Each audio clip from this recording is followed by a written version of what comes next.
Hey YouTube, so welcome back to my channel. If you don't know who I am, my name is Nadia. Iron curls and curling irons, except my hair is straight, which doesn't happen very often. Also wanted to mention I haven't washed my hair in a week, so ignore this. Okay, hey fam.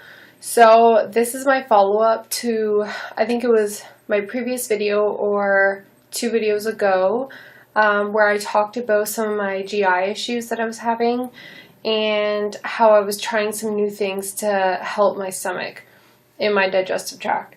So I wanted to say that the magnesium citrate that I was going to try is amazing. This is amazing. Like, you need this in your life. If you want to have a bowel movement, just take this. It's awesome. And the best thing about it is that it doesn't leave you crampy. It doesn't give you any abdominal pains, because like if you're having problems going to the washroom, people may take a laxative or whatever, but when you take that laxative, sometimes it causes a lot of gas and cramps and a lot of discomfort. And I'm not saying that this is a laxative, like this is safe to use daily to promote good bowel routine, promote good GI health, and it's good for your colon.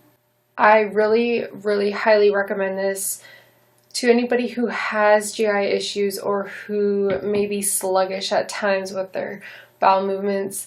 There's really no other way to say it, but it's true. So what I do is I mix about half a tablespoon with some hot, the key is hot water, and it'll get all fizzy, and that's how you know that the magnesium citrate is activated. So you want to see the fizz. Also use a big cup because it'll blow up everywhere, and then you have to like lick it off your hands, and then you have to take more because you don't know how much you lost, right? Yeah, so this is Bay, and the magnesium also helps me sleep at night. So I take this right before bed, and I'm set to go by morning, and it helps sleep. So helps me sleep, helps me relax. So it's just called Natural Calm Magnesium Citrate, and it's a powder. I don't know if you already got the hint there, but yes. Screenshot. Okay, I'm done promoting that.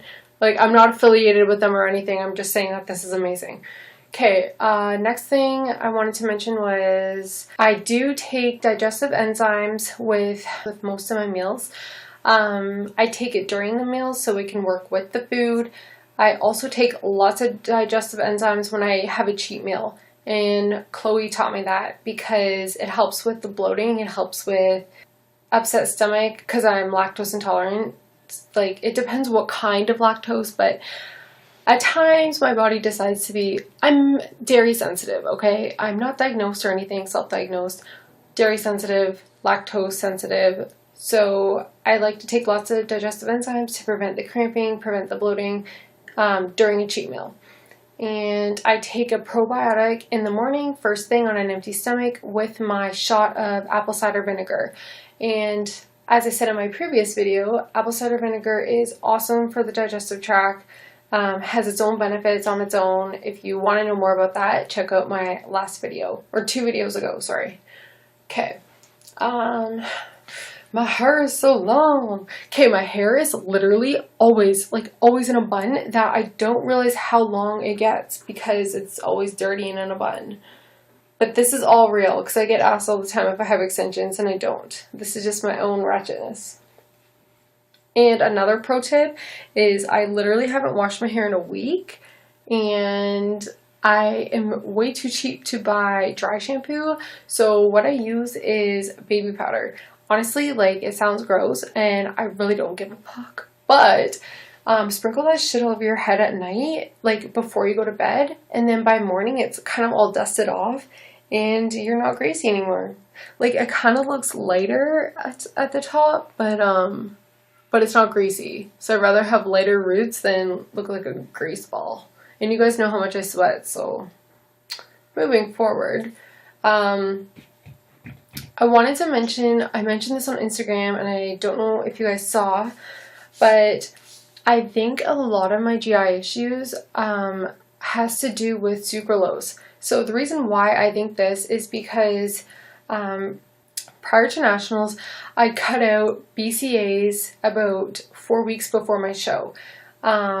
We do this because the BCAAs have sucralose, artificial sweeteners, which may cause water retention, and for myself it does cause water retention, and we don't want this going into a show. So I cut this out about 4 weeks, 2 to 4 weeks before my show, and then so I did that for 4 weeks, and then I did provincials 2 weeks after nationals. So again, no BCAAs, so 4 plus 2 more weeks, that's 6 weeks, no BCAAs. Okay, so my body, I guess, got used to not having these artificial sweeteners. And if you follow me, you know that I do eat pretty clean, especially during my comp prep. Like, I didn't eat too many sweets or too many artificial things because I wanted everything to be predictable. So when I added the BCAAs in after my show, it was fine for a couple days, and then I started noticing all my GI issues. So I'm starting to wonder if these GI issues are associated with the artificial sweeteners. And I do believe it is so, because I tried to reintroduce them and I would have GI issues again. So I just cut them out completely. I don't take BCAAs right now. I'm trying to look for a brand that is natural, stevia. So if you have any suggestions, please comment below, because I need BCAAs.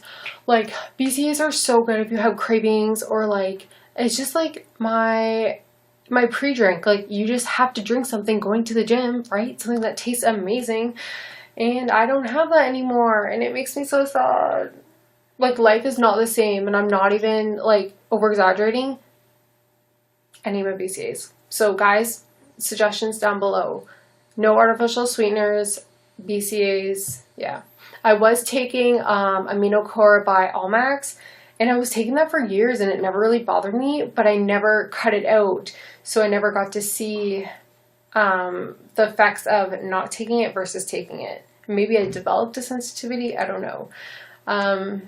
Right now, like, I still do eat sweets and stuff, and they don't bother me, but I think it's because it's real sugar, right? Whereas this is sucralose, fake sugar, and the things I'm eating, like the Reese's spread, doesn't have sucralose in it, and that's why I think it's fine.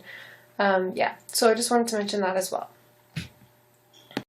Okay guys, so next I wanted to talk, the grease is kind of showing now. Next I wanted to talk about my resistance bands. So if you guys watched that other video, you'll know that SlingShot sent me an awesome heavy resistance band, and I bought this cheapy one from the CanFit Pro Expo, which is more of the rubbery type. I don't know if you can see that. It's more of the rubbery thin type that tends to roll, right? Whereas this is thick, and it has the non-slip grip, and it's very, very thick. It's like cloth. It's material. Okay, so I wanted to mention a few things about this. Maybe it'll help you guys out.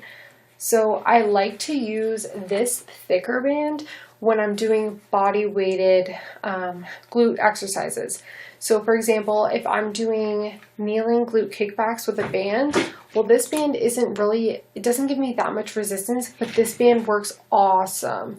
Or another one is when you're doing like your banded crab walks or like squatted walks. Maybe I'll put a video in here. But anyways, like, this is an awesome resistance band for that as well. I also like to use this band when I do lighter weight, high rep exercises. Otherwise, like, I can't squat or deadlift my normal heavy weight with such a thick resistance. That's just me personally, but give it a try, guys. Like, I don't know how your body is, but for me, I like to use this more for body weight. And even when I put it around my thighs and just do the kickbacks, like, this is awesome for that. So this one, I love to use this one when I'm doing weighted exercises. So like, I can incorporate this one to my stiff leg deadlifts, barbell style, because the resistance isn't that much. Also, I like to add this in my vertical leg press. It is the best for vertical leg press, my ultimate superset. If you guys follow me on the gram, you'll know this amazing vertical leg exercise finisher that will destroy your glutes. I'll just tell you quickly anyways because I'm such a nice person. So vertical leg press means you're on your back, your legs are straight up, and it's a machine and you press the weight.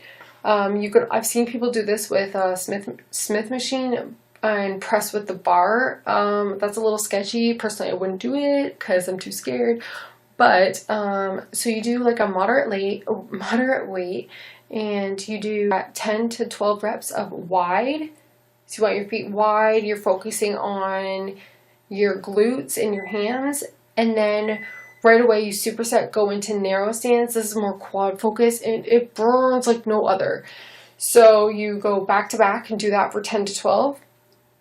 So 10 wide, 10 narrow, rest, and you will be done. Like, there's no way. I can't even make it to 10 for my narrow stance because I'm always, like, it just burns so much. It's crazy. But give it a try, guys.